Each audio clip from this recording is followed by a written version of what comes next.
कि अभी हम एक एसआई के 2017 के पेपरों की एक सीरीज चला रहे हैं जिसमें हम उनका सॉल्यूशन कर रहे हैं और अभी हम इसमें 2 पेपरों का सॉल्यूशन ऑलरेडी कर चुके हैं। आज हम आपके लिए अगला पेपर लेकर आए हैं, ठीक है ना। इस पेपर में हम देखेंगे कि भाई किस टाइप के क्वेश्चन पूछे गए थे और उनका वेटेज क्या था, मतलब कितने कितने क्वेश्चन किस टॉपिक से पूछे गए थे और साथ ही उनका लेवल क्या था।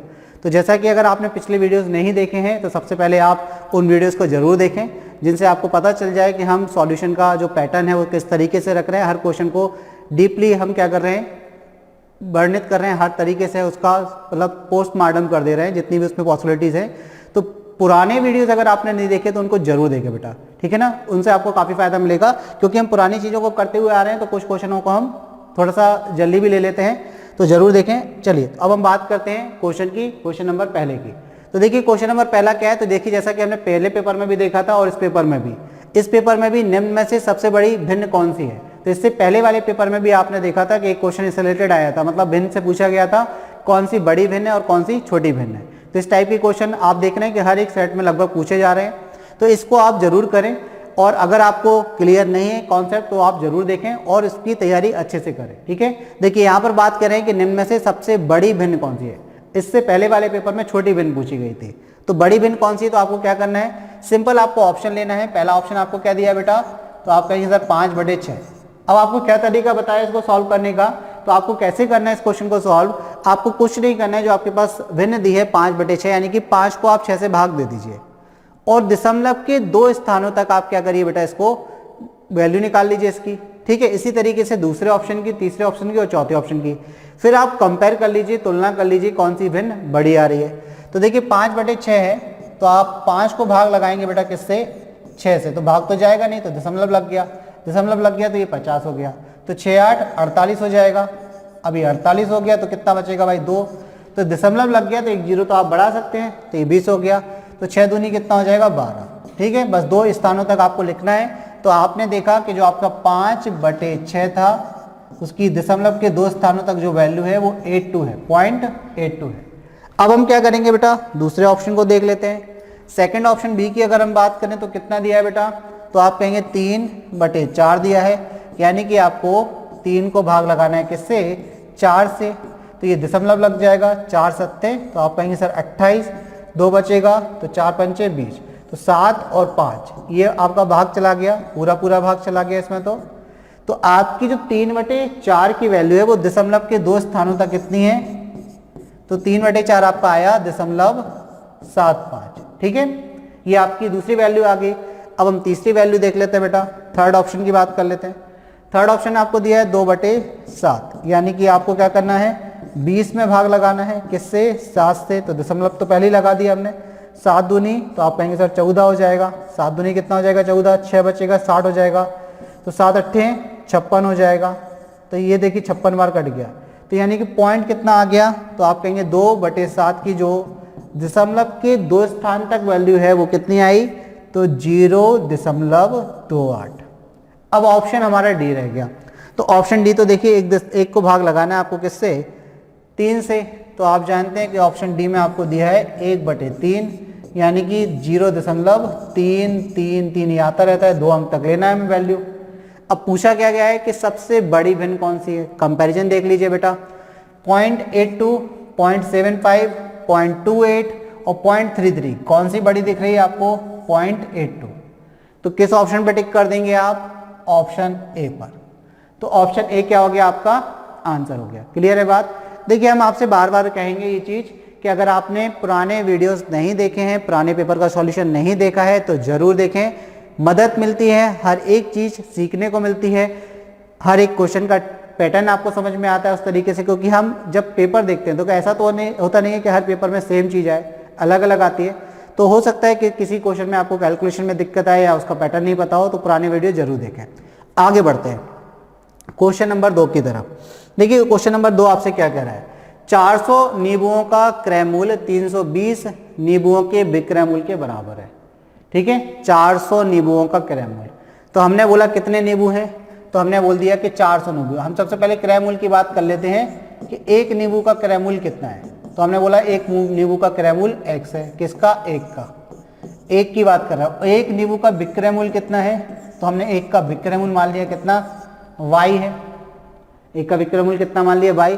400 नींबुओं का क्रय मूल्य कितना हो जाएगा, तो आप कहेंगे सर 400x, और 320 नींबुओं का विक्रय मूल्य कितना हो जाएगा, तो आप कहेंगे 320y, क्योंकि एक का विक्रय मूल्य आपने y माना और एक का क्रय मूल्य आपने x माना, तो ये दोनों बेटा कैसे हो जाएंगे, बराबर। तो यहाँ से आप x अनुपात y निकाल लीजिए, तो 320 के बटे में कितना आ जाएगा, 400 आ जाएगा।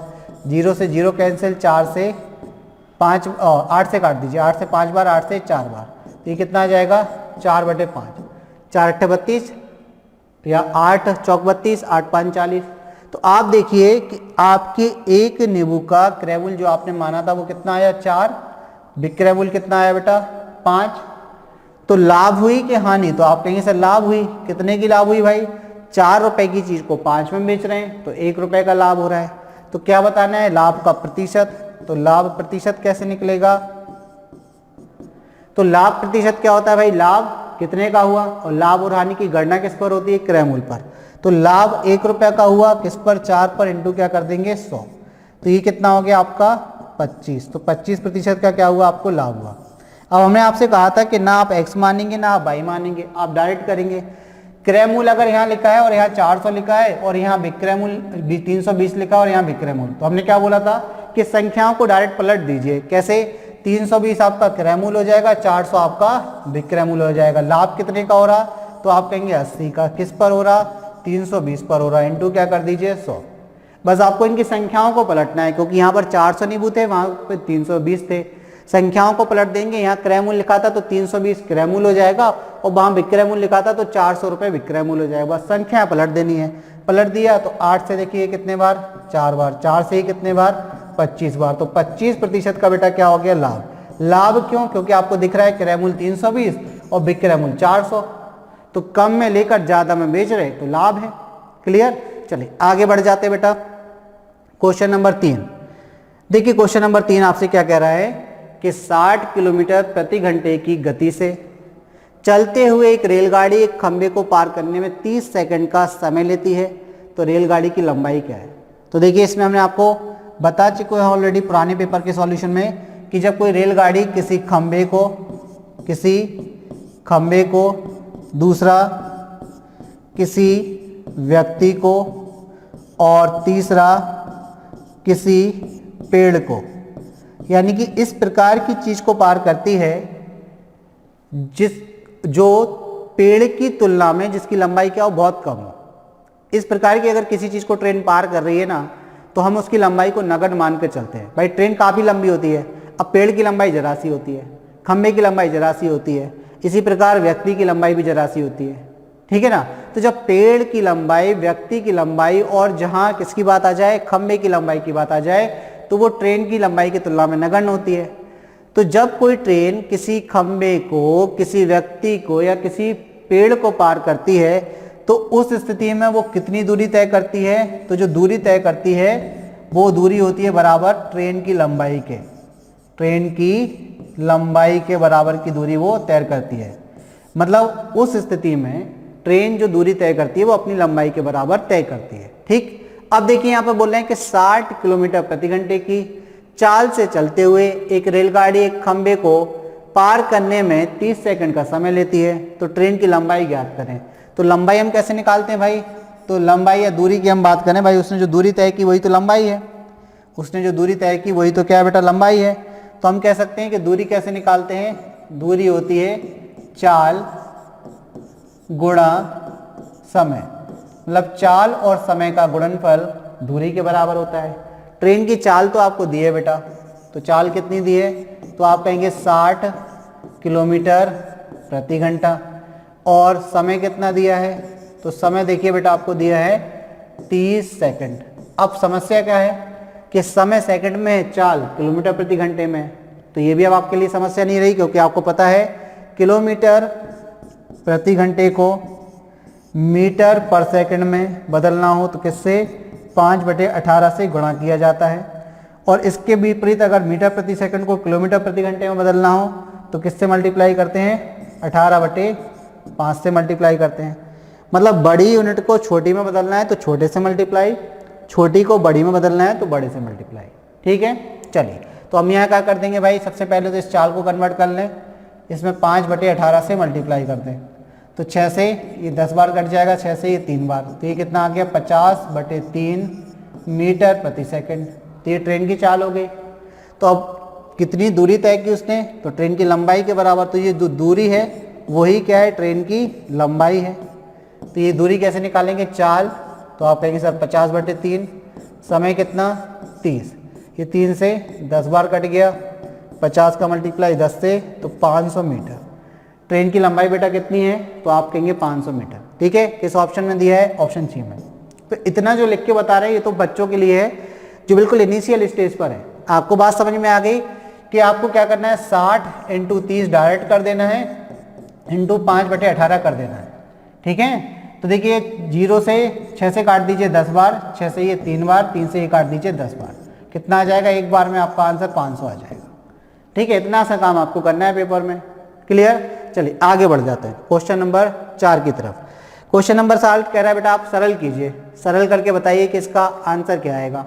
ठीक है, तो चलिए देख लेते हैं। यहाँ पर लिखा है 6.25 की होल घात कितनी, 1/2।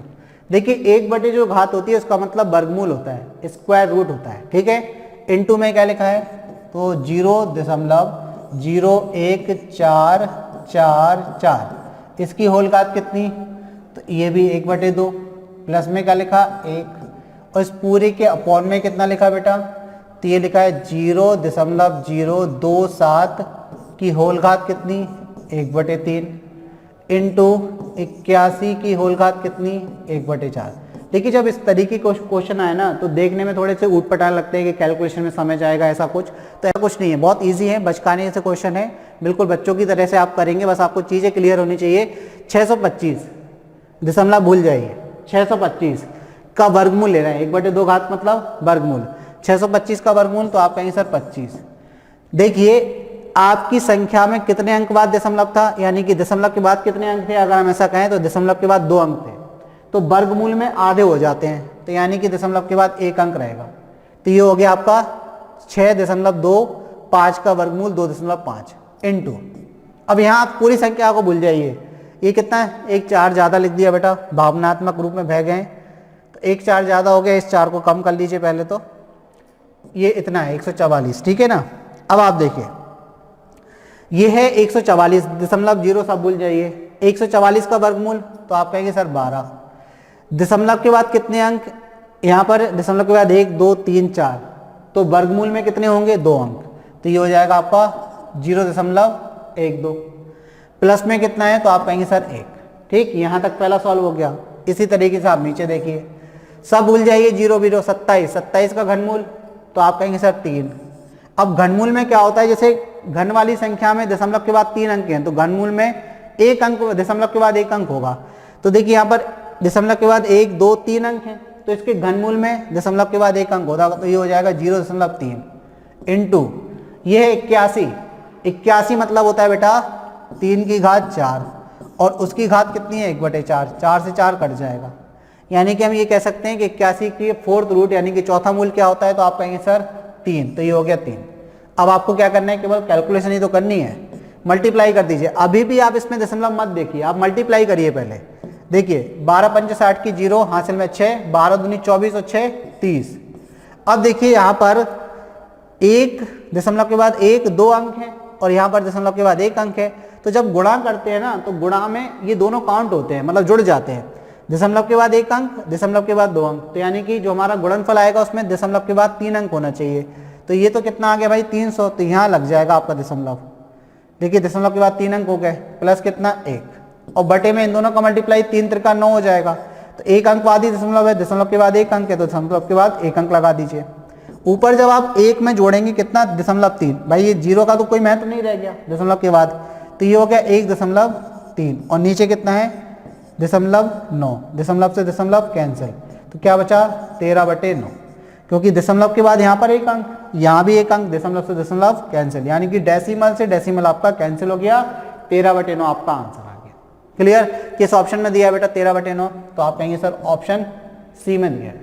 तो ऑप्शन सी क्या हो गया आपका आंसर। तो जब भी इस टाइप का क्वेश्चन आए आपको क्या करना है बेटा, ये मत देखो कि दशमलव लगाए जीरो लगाए, आप तो सीधे उनके वर्गमूल निकालिए और वर्गमूल में जितने दशमलव के बाद यहाँ अंक हैं उसके आधे कर दीजिए। घनमूल में 1/3 हो जाते हैं, जैसे यहाँ पर दशमलव के बाद 3 अंक हैं तो घनमूल में केवल 1 अंक रह जाएगा, क्योंकि 3 को आप 3 से भाग देंगे तो 1 बच रहा कि नहीं। यहाँ आधे करना है, यहाँ 4 थे तो 2 बच रहे, यहाँ 2 थे तो आधे यानी कि 1 बच रहा, 2 दशमलव के बाद 1 हो गया। क्लियर, आगे बढ़ते हैं। क्वेश्चन नंबर 5 क्या कह रहा है भाई, कह रहा है किसी वृत्तीय पहिए की त्रिज्या 1.75 मीटर है, 11 किलोमीटर चलने में पहिए द्वारा तय की गई चक्रों की संख्या ज्ञात करें। देखिए सेम क्वेश्चन लगभग डेटा चेंज करके इससे पहले वाले पेपर में भी दिया था। तो आप ये देखिए कि पेपर में कुछ भी अलग नहीं कर रहे हैं, एक सेट में अगर वही क्वेश्चन दिया है तो दूसरे सेट में भी उसी टाइप का दे रहे हैं। तो अगर एक में समझ लीजिए तो दूसरे में आपके लिए आसान होगा कि नहीं। तो देखिए किसी वृत्तीय पहिए की त्रिज्या दी है, यानी कि एक पहिया आपको दिया है बेटा और इसकी त्रिज्या कितनी दी है, तो इसके सेंटर से यानी कि इसके केंद्र से परिधि तक की दूरी इसकी त्रिज्या कहलाती है। ये पहिया है, मीटर में दी है। अब ये बोल रहे हैं कि ये 11 किलोमीटर चलने में पहिए द्वारा तय की गई चक्रों की संख्या बताएं। तो सबसे पहले तो एक चीज ध्यान रखना कि पहिया एक चक्कर में कितनी दूरी तय करता है। तो हम लिखेंगे यहाँ पर पहिए द्वारा एक चक्कर में तय की गई दूरी मतलब पहिया एक चक्कर में कितनी दूरी तय करता है, बराबर 2πr, उसकी परिधि के बराबर दूरी तय करता है। अब अगर ये दूरी हम निकालेंगे तो देखिए अगर हम यहाँ पर r की वैल्यू रख भी देते हैं, क्योंकि त्रिज्या आपको पहिए की दी है कितनी 1.75, तो ये हमारे पास r की वैल्यू रख भी अगर हम देते हैं यहाँ पर तो ये मीटर में आएगी, लेकिन वहाँ किस में दी है, किलोमीटर में। तो वो टोटल जो दूरी है उसको किलोमीटर से मीटर में बदल लीजिए। तो पहले तो हम एक चक्कर में कितनी दूरी तय करेगा पहिया वो निकाल देते हैं। तो 2 ये हो जाएगा 22/7 पाई का मान, ये हो जाएगा 1.75। ठीक है, किससे कट रहा है भाई देख लीजिए, दशमलव अगर आप हटा भी देते हैं और नहीं भी हटाते तो हटा दीजिए, पहले तो 100 कर दीजिए यहाँ पर। तो ये कटा दिया भाई, 7 दूनी 14, 7 पन्ना 35, 25 चौके 100। अब ये 2 से 2 बार और 2 से ये 11 बार, यानी कि पहिया एक चक्कर में 11 मीटर की दूरी तय करता है, 11 मीटर की। तो हमें कितने चक्कर लगाने पड़ेंगे भाई पहिए को जिससे वो 11 किलोमीटर की दूरी तय कर ले। तो आपको पता है एक चक्कर में चली गई दूरी 11 मीटर है, और कुल दूरी कितनी चलनी है उसको, तो कुल दूरी यहाँ पर दी है आपको, कुल दूरी दी है बेटा आपको 11 किलोमीटर। तो 11 किलोमीटर को मीटर में बदल देते हैं, तो 1000 से मल्टीप्लाई कर दिया, 11,000 मीटर की दूरी तय करनी है। तो कितने चक्कर लगाने पड़ेंगे भाई, तो आप कहेंगे सही चक्करों की संख्या, चक्करों की संख्या क्या होगी बेटा, कुल दूरी यानी कि 11,000 मीटर बटे एक चक्कर में चली गई दूरी यानी कि 11 से भाग दिया तो 1000 चक्कर। तो आंसर कितना आ जाएगा बेटा, 1000 चक्कर। पहिया जब 1000 चक्कर लगाएगा तब वो कितनी 11 किलोमीटर की दूरी तय करेगा। किस ऑप्शन में दिया है बेटा, ऑप्शन बी में दे रखा है आपको। तो ऑप्शन बी क्या हो गया, आपका आंसर हो गया। क्लियर है। तो देखिए कितने आसानी से, बस आपको इतना सा ध्यान रखना है कि पहिया एक चक्कर में कितनी दूरी तय करता है और कुल दूरी आपसे क्या पूछी गई है। ठीक है, कुल दूरी जो आपसे पूछी गई है या दी गई है उस कुल दूरी को एक चक्कर में चली गई दूरी से भाग लगा देंगे तो चक्करों की संख्या निकल आएगी। चलिए आगे देखते हैं क्वेश्चन नंबर 6। देखिए क्वेश्चन नंबर 6 आपसे कह रहा है कि 10 संख्याओं का औसत 15 है। बाद में ज्ञात हुआ कि औसत ज्ञात करते समय एक संख्या 36 के स्थान पर 26 अंकित कर दी गई, तो सही औसत ज्ञात करें। तो याद है आपको औसत में क्या पढ़ाया था, इससे पहले वाले पेपर में भी एक इस टाइप का क्वेश्चन आया था, उसमें कैसे सॉल्यूशन कराया था। अगर नहीं याद तो समझें भाई, 10 संख्याएं दी हैं, संख्याओं की हम बात करें कितनी है तो आप कहेंगे सर 10, और उनके औसत की बात करें कि औसत कितना दिया है तो आप कहेंगे सर 15 दिया है। 10 संख्याओं का औसत बेटा 15 का मतलब क्या है, औसत हर एक संख्या को इक्वेट कर देता है, बराबर कर देता है। तो हम क्या मान के चलते हैं, हम ऐसा एज्यूम करके चलते हैं, हम ऐसा मान के चलते हैं कि 10 में से हर एक संख्या किसके बराबर है, 15 के बराबर है। अब लेकिन होगा क्या भाई, ये गलती हो गई, एक संख्या 36 के स्थान पर 26 अंकित कर दी गई। मतलब एक संख्या को कितना लिखना था 36, लिख दिया कितना 26। तो कम लिखा कि ज्यादा, तो आप कहेंगे सर 36 लिखना था 26 लिख दिया, मतलब कम लिखा। कितना कम लिखा, 10 कम लिखा। 10 कम लिखा मतलब किसमें, कुल योग में 10 की कमी है। अगर कुल योग में 10 की कमी है तो आपको याद होगा कि हर एक संख्या को हम कितना मान रहे हैं, 15 मान रहे हैं। तो हर एक संख्या अगर 15 है तो हम ये कह रहे हैं कि 10 अगर आपको कुल योग में जोड़ना है तो इससे आप क्या करें, इस 10 को इस 10 संख्याओं में बांट दें। तो जब 10 संख्याओं में बांटेंगे 10 को, तो हर एक संख्या को कितना मिलेगा, तो आप कहेंगे सर हर एक संख्या को 1 मिलेगा। जब हर एक संख्या को 1 मिलेगा और हर एक संख्या को भी आप कितना मान रहे हैं, 15, तो यानी कि औसत में कितने की वृद्धि हो जाएगी, 1 की। तो नया औसत कितना हो जाएगा, 16। ये आपका बेटा आंसर है। ये क्या हो गया आपका आंसर, किस ऑप्शन में दिया है, ऑप्शन बी में। तो ऑप्शन बी क्या हो गया आपका आंसर हो गया। अगर ये तरीका आपको क्लियर नहीं है बेटा, इसमें अगर कहीं आपको डाउट जा रहा है तो आप ऐसे भी कर सकते हैं। इसका सेकंड मेथड भी आप इस्तेमाल कर सकते हैं। वो किस तरीके से करेंगे बेटा, तो पहले आपको कुल योग निकालना पड़ेगा। 10 संख्याएं हैं, ठीक है, उनका औसत कितना है बेटा, अगर हम बात करें तो 10 संख्याओं का औसत आपको दिया है 15। तो 10 संख्याओं का अगर औसत से मल्टीप्लाई करते हैं तो कुल योग कितना आ जाएगा, 150। कितना आ गया, कुल योग 150। लेकिन आपने ये देखा कि 36 लिखना था, एक संख्या 36 लिख दी, कितना कम लिखा, 10। तो कुल योग में कितने की वृद्धि कर दीजिए बेटा, 10 की। तो कुल योग, नया कुल योग कितना हो गया, 160। अगर नया कुल योग 10 संख्याओं का कितना है, 160, तो उनका औसत कितना होगा, तो आप जानते हैं कुल योग को संख्या से भाग दे दीजिए, औसत आ जाता है, कितना हो जाएगा, 16। तो आप ऐसे भी कर सकते हैं। लेकिन अगर हम आपसे कहेंगे बार बार कि अगर आप ये अप्रोच लगाते हैं, आप ये समझ जाते हैं, तो आप मौखिक रूप से इस क्वेश्चन का आंसर दे देंगे, इवन आपको पेन चलाने की जरूरत नहीं है। कैसे करेंगे भाई, आपको पता है 10 संख्याओं का औसत 15 था, 36 की जगह 26 लिख दिया, कितना कम लिख दिया, 10। तो 10 को 10 से भाग देना है, कितना बढ़ जाएगा, 1 बढ़ जाएगा, 15 से 16 हो गया। क्लियर, चलिए आगे बढ़ते हैं। क्वेश्चन नंबर 7 देखिए बेटा, क्वेश्चन नंबर 7 क्या कह रहा है, एक वस्तु को 72 रुपए में बेचने पर 10% की हानि होती है, 5% लाभ कमाने के लिए उसे किस कीमत पर बेचना चाहिए। तो देखिए सबसे सिंपल सी चीज़ ये है कि भाई इन्होंने बोला है कि एक वस्तु को आप 72 रुपए में बेचते हैं तो क्या होता है, 10% की हानि होती है। बोले 5% का लाभ कमाने के लिए उस वस्तु को कितने में बेचना चाहिए। तो आप इसको ऐसे समझिए कि वो वस्तु का जो क्रय मूल्य है वो कितना है, 100 रुपये है। कितना मान लीजिए, 100 रुपये। अब बात क्या हो रही भाई कि उसको पहले क्या कर रहे हैं हम, 10% की हानि पर बेच रहे हैं। तो कितने में बेचा होगा, 90 में। तो ये क्या आ गया, विक्रय मूल्य आ गया, जिस पर हमें 10% की हानि हो रही। ये चाह रहे हैं कितना, 5% का लाभ चाह रहे हैं। यहाँ पर हानि थी और ये चाह क्या रहे हैं कि 5% का लाभ हो, तो कितने में बेचना पड़ेगा। तो भाई 100 वाली चीज को जब 10% की हानि पर बेच रहे तो 90 में बेचा। 100 वाली चीज को 5% के लाभ पर बेचोगे तो कितने में बेचोगे, 105। मतलब 105 यूनिट की वैल्यू आपको निकालनी है। तो यहां से आप समझिए कि आपको एक विक्रय मूल्य दिया है, दूसरा विक्रय मूल्य आपसे पूछा है। तो 90 की वैल्यू तो आपको दी है ना बेटा, कितनी दी है, तो आप कहेंगे सर 72 रुपए दिए। क्वेश्चन में क्लियर लिखा है कि एक वस्तु को यदि आप 72 रुपए में बेचते हैं तो 10% की हानि होती है। हमने क्रय मूल्य 100 माना, 10% की हानि हुई यानी कि 90 में बेचा, तो 90 की वैल्यू 72 के बराबर।